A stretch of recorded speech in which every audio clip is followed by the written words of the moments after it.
Je sais que vous allez nous poser des questions, mais je voudrais anticiper sur une question qui agite l'actualité et qui a été évoquée d'ailleurs hier et ces temps-ci par une certaine opposition concernant le dossier d'une certaine dame qui s'appelle Adji Sarr.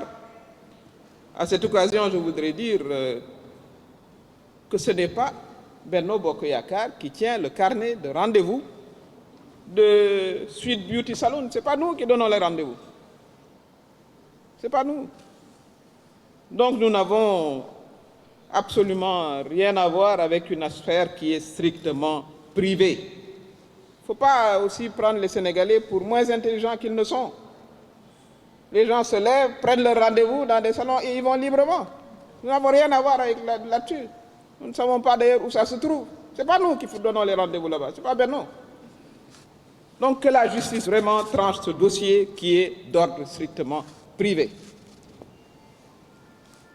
Nous exerçons le pouvoir, donc nous avons une obligation de responsabilité pour la préservation de la sérénité de nos citoyens.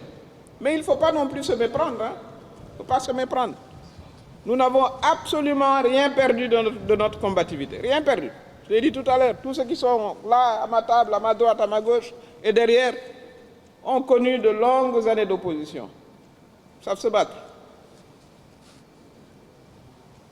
Et d'ailleurs, nous comptons occuper tous les terrains, tous, y compris d'ailleurs le terrain médiatique, et toute action entraînera une réaction immédiate.